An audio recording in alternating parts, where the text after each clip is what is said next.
You'll hear a lot of ideas about the NFL. Some of them good, some of them not so good.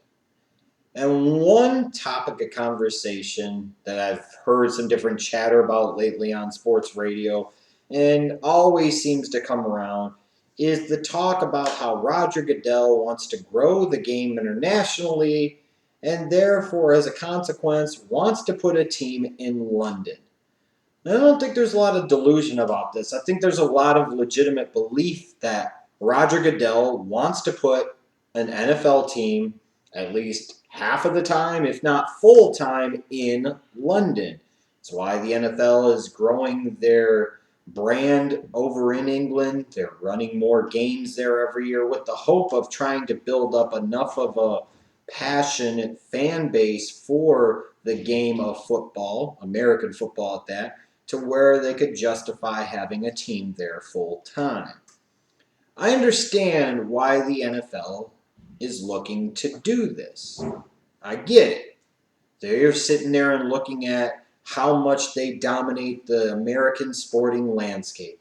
They see an untapped potential in terms of billions of people from a talent standpoint, from a money standpoint, from a media exposure standpoint. Something that the NBA went through over 2 decades ago really kicked off with the Dream Team in '92 going to the Olympics in Barcelona. It was one of David Stern's great legacies, of which he had few, especially later in his career, but one of his truly great legacies was that Dream Team in '92 and how much that grew the game internationally. The NBA is not a North American or American basketball league anymore. If foreign players matter, foreign players can become stars. And it expanded the possibilities for what the game could be. You're bringing in different players from all over the world. You remember when Yao came in? I mean, you're appealing now to a market of 1.5+ billion people. And all these other countries, Dirk, with Germany and so on and so forth. These are players that might never have been if it wasn't for that dream team, if it wasn't for David Stern looking outside of the States and saying, we can grow this game, we can grow this brand. And while the payoff might not be immediate, long term, 10, 15, 20 years from now, the league and the game is going to be better off for it. And I think at the end of the day, David Stern was validated on that point, and he was proven right. It's expanded the possibilities for the NBA and the game of basketball as a whole, both domestically and internationally. And the NFL wants to do that. They see how much they dominate the American landscape of sports. They want to do it on the world stage. I firmly believe that the NFL believes, at least from a league standpoint, that they're the greatest sports league in the world. Not true, but that's what they believe. And they believe someday that they can grow their game enough to a point where they could give a sport like soccer a run for its money as the biggest sport in the world. And putting a team in London would be a first natural step to trying to grow that brand internationally. Now you're getting into the European market full time, you're getting into a major market like London, and now it opens up the possibilities in terms of the talent pool that you could draw from, but the audience you could draw from as well. And I understand there's thoughts of you put the Super Bowl in London, maybe someday another team, and so on and so forth. I get and understand what the NFL is trying to go for here. But I personally think putting an NFL team in London is one of the most idiotic and ridiculously stupid ideas that the NFL has ever had or frankly will ever have. We're worried about putting a team in London, yet can't even successfully get an NFL franchise in the second biggest media market in this country, in Los Angeles. It's been over 2 decades since there's been a team in LA. You can't even get a team in LA.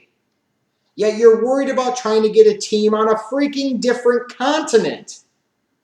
You would think if you were going to try and put a team anywhere internationally, you would try and dip into the CFL market in Canada and try and put a team somewhere like Montreal or Toronto. Just saying. And at some point in time, it did seem like that's where they were pointing to with the Bills. You can't even get a team in LA or in Canada, yet you're trying to sit there, or hell, even if you want to say in Mexico City, based off of the population, how many millions of people live in Mexico City? You could draw 100,000 people to a stadium consistently every week. But you're trying to put a team in London. And the next thing here is that while I love the game of football, and many Americans love the game of football, the simple fact of the matter is football is an American game. It is not a worldwide pastime. It's not soccer. It's not even baseball. It's most certainly not basketball. And frankly, hell, hockey has a much larger international presence as a sport than the game of American football. So I just don't see where the NFL believes that this is going to have any big-time, long-term payoff because the style of the game, the type of game, doesn't translate as well as, let's say, hockey does to the Scandinavian countries and Russia, or a soccer does to, frankly, any country pretty much in the damn world, or a baseball in the Caribbean, in the Dominican Republic and Cuba and places like Japan and Korea. How does football fit into this mold? How does football have that type of international appeal? I just don't see it. And then what gets even more ridiculous about this is when you start looking at the logistics of this. How could you even have a full-time team in London? First, let's look at it from a player's standpoint. If I'm a free agent and I've got my choice of going anywhere, why in the hell would I want to potentially put up with the issues of having to sit there and live in another country most, if not all, of the year? Does that seem like it's a really good idea?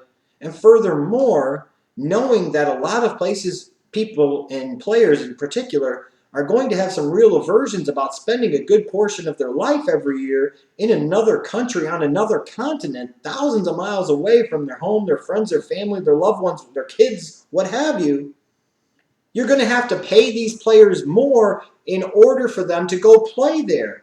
On top of that, you've got the logistics of that 5 hour or so difference between London and, let's say, New York City. 8 hours difference between London and LA. You've got significant time delays there, which means when you have a team that's stationed in London full time, you have all types of challenges in terms of how you're going to work the schedule out. You can't just sit there and fly these guys to LA, let's say, and then the next week they fly back to London to play at home. You're going to have a lot of situations where you're going to have to sit there and have them come over for 3 weeks or 2 weeks, and then they go back home for 2 or 3 weeks, and it just creates a nightmare. You're also going to create a situation where teams that go over there to play and then come back, because they're only going to play there once, you're going to have to sit there and think about potentially having to institute a longer regular season, but not with games, but in terms of additional bye weeks. You might have to sit there and say, hey, if they're playing the London Jaguars, let's just say they're playing in the AFC South, how the fuck that works. The Indianapolis Colts, instead of having to make 2 separate trips over there, they're going to have to play them back-to-back weeks. It just doesn't really make any sense. And then furthermore, let's say if that London team has a home game based off of the time difference, unless you're going to have the freaking game start off there at 2 or 3 o'clock in the morning, which seems incredibly unrealistic to me, you're pretty much limiting yourself to a Sunday afternoon kickoff here in the States at least, where it has to start at the 1 o'clock Eastern time, meaning 6 o'clock in London. Otherwise, it's going to be too fucking late to play the games. So meaning you don't really have the avenues of primetime games both on Sunday night, Monday night, or even Thursday night. You're pretty much restricted to running them Sunday at 1 Eastern, or maybe if you want to get adventurous and start the games there at 9 o'clock or so at 4 or 4:25 Eastern. So you're limited in what you could do. It creates all types of travel nightmares. What types of players are actually going to want to go over to London unless you're going to give them an increased incentive to do so? It's just all types of things that just seem so stupid about this. And then you think about the playoffs. Playoffs? What happens if a London team, let's say for example, gets a home playoff game in a wild card round? So a team's got to fly over there to play them without a week off, the way it would currently be set up. So that London team what you would think in theory, either because they've been over there in London already for a week or two, or because they've gotten more used to the jet lag and the time differential and the travel, have become more accustomed to it, that becomes not a home field advantage, but an unfair advantage. And then the next week, let's say that London team, of course, wins. Then they go into the divisional round where they have to go back stateside. It's just fucking stupid. If the NFL wants to expand and grow their game, don't get so full of yourself. Don't get too cute. Don't overthink it. You've got a city on the west coast, that is the second biggest media market in your freaking country in LA.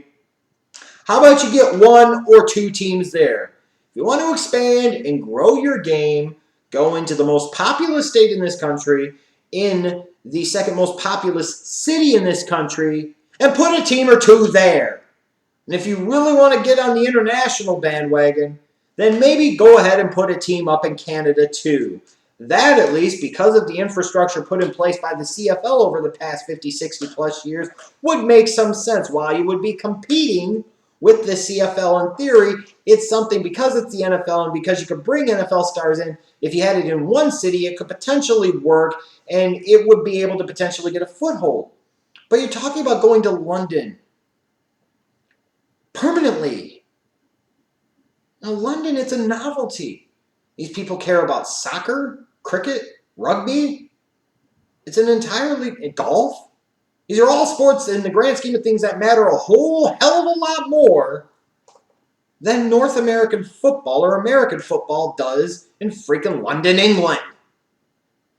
I just can't envision how a team in London is going to be able to draw 70 or 80,000 people for 8 home games a damn year consistently, year in and year out. And way back when you had NFL Europe, the World League, if you will, you eventually had that peter out on you. That was your great European experiment. And it ultimately failed. I don't get why the NFL thinks that now this is such a great idea. It was a bad idea then, but novel to try with a developmental league. It's an even worse and more idiotic idea to try with one of your actual 32 franchises in the NFL. Not to mention the fact you'd be pissing off another city with a big or somewhat big media market, because you'd have to take a team like, let's say, the Jaguars and take them over to freaking London full time. So you're somewhat pleasing London, but not really, at the expense of pissing off a city like Jacksonville, who I believe is top 10 or 15 in population for their metro area in the entire freaking country. This is just bad. This is just dumb. I hope some point in time somebody slaps some sense into Roger Goodell and says, no, no, no, no, no. Maybe someday you want to have a Super Bowl there one time to show how cool you are. That's fine. But a full-time NFL team in London is just stupid.